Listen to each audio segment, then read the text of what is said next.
relationship marked by mutual respect and close cooperation. We are partners within the EU context as well.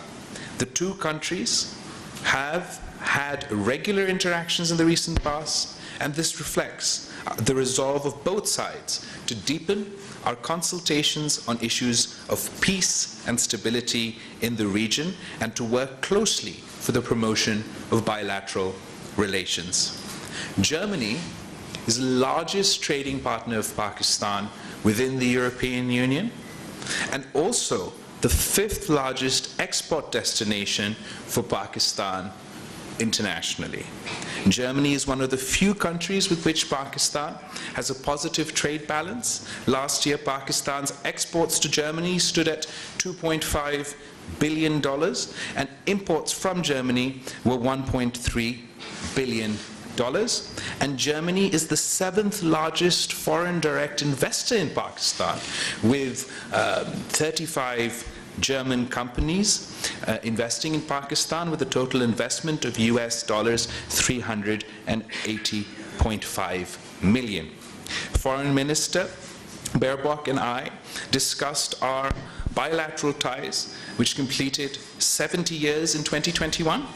We are pleased at the exchange of a number of ministerial level visits, which gives an opportunity to review bilateral cooperation, as well as exchange views on regional and global issues. We discussed ways to enhance our existing cooperation, particularly in the areas of trade and investment, climate change, defense, and people-to-people contact. We hope soon to inaugurate the Consulate General of Pakistan in Munich to facilitate our large Pakistani diaspora. We also had a detailed discussion on Afghanistan, emphasizing the grave humanitarian situation being faced by about 40 million Afghans. Pakistan's policy is clear. We support a peaceful and prosperous Afghanistan, contributing to stability and regional connectivity. It is our hope that the Afghan authorities would be responsive to the international community's expectations regarding inclusivity, respect for human rights for all Afghans, including women, and take effective actions against terrorism. For its part, the international community must be actively engaged in preventing a humanitarian crisis. We also believe that the release of Afghanistan's financial assets would be crucial in stabilizing the economy and giving it sustainability. This is all the more important as the world's attention and resources are currently focused on the Ukrainian crisis. It is essential that the people of Afghanistan also receive the world's attention. I assured the Foreign Minister of Pakistan's continued support to foreign governments, the EU and international organizations engaged in evacuation of their personnel from Afghanistan. We have facilitated the evacuation of over 90,000 people belonging to 24 countries and international organizations so far in the earlier phases. The ongoing conflict in the Ukraine was also discussed. Pakistan has continuously emphasized the principles of the United Nations Charter, including self-determination of peoples, non-use or threat of use of force, respect for sovereignty and territorial integrity of states, and peaceful settlement of disputes. Pakistan remains concerned about the well-being of the Ukrainian people. Reports of civilian casualties, massive outflow of refugees, and internally displacement of peoples are disturbing. In solidarity with the people of Ukraine, Pakistan has sent 4 plane loads of relief assistance, including medicine and food items. The Ukrainian conflict has shown how interlinked today's world is, as ramifications of a conflict on the European continent are being felt in Pakistan in the form of rising fuel and food prices. Since the conflict started, we have been in regular contact with the leadership of Ukraine and Russia, as well as the European Union and other European partners, urging continued dialogue and diplomacy in the pursuit of peace. We once again emphasize the indispensability of the immediate cessation of hostilities and constructive engagement. Pakistan fervently hopes that a solution would be found through dialogue and diplomacy at the earliest possible. We also discussed the continuing human rights violations in Indian-occupied Jammu and Kashmir, the rising tide of Islamophobia across India, and risks posed by the developments for regional as well as international peace and security. In the latest incidents, derogatory remarks made by two senior officials of India's ruling BJP party by the Holy Prophet, peace be upon him, deeply offended the sentiments not only of Muslims in Pakistan, Muslims within India, but Muslims across the world. And I emphasize that sustainable peace in South Asia remains contingent upon the peaceful resolution of the Jammu and Kashmir dispute in accordance with the relevant UNSC resolutions and the wishes of the Kashmiri people.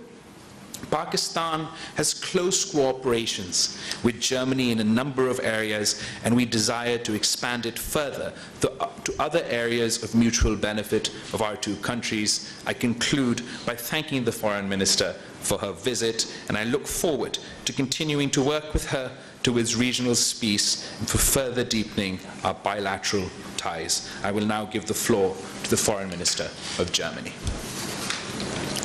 Thank you very much, ladies and gentlemen, Excellency, dear colleague. Thank you very much for the friendly and warm welcome here in Islamabad. We are meeting today in a time of multiple crises. The Taliban, as you have mentioned, have brought incredible suffering and hunger to the people in Afghanistan. But the crisis has consequences far beyond its borders, and no country has felt the impact more severely than your country, than Pakistan. Furthermore, Russia's invasion of Ukraine is not only threatening the foundations of our international order. Russia's restriction on wheat exports and its siege of Ukrainian ports have sent food prices skyrocketing. Few countries import more wheat from both Russia and Ukraine than Pakistan. And the climate crisis is the biggest threat and the greatest challenge for humanity as a whole in the 21st century. And it is affecting our countries already.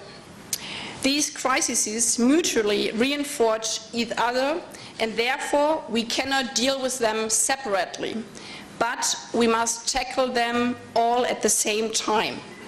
We have to work together and support each other, and this is also why I'm here today. Today we discussed at length the situation in Afghanistan. Over the last years and decades, millions of people fled Afghanistan in search for a better and safer life. Successive governments and the Pakistani people have shown a big heart by selflessly welcoming these people inside your borders and by providing them with food, shelter, and a chance for a better future. I know that this was not always easy. It is an enormous task that Pakistan is shouldering on behalf of the whole international community, and it deserves our solidarity and support. I came here today to tell you we see your engagement, and Germany remains committed to continuing our support for Pakistani host communities along with people who had to flee Afghanistan. We want to work together with your government, the Pakistani people, and our international partners to improve their living conditions and provide access to education and decent health care. When we look across the border, the situation is dire, and as you have mentioned, the Taliban are leading the country into a downfall. Parents do not know how to feed their children. Girls are deprived of the right to education. Women are almost excluded from participation in public life. Dissenting voices are brutally suppressed. The economy is grinding to a halt. The international community must stand united and together tell the Taliban loud and clear, you are heading in the wrong direction. As long as they go down this path, there's no room for normalization and even less for recognition of the Taliban as the legitimate rulers of the country. At the same time, we will not forget and we will not abandon the people of Afghanistan. It is not the fault of the people that the Taliban government overthrew the government and since then have tightened their grip on the Afghan society. We will continue to provide humanitarian aid and support the people who need it the most, especially women and girls who suffer more than anyone else under the Taliban's rule. And there's another important personal concern to me.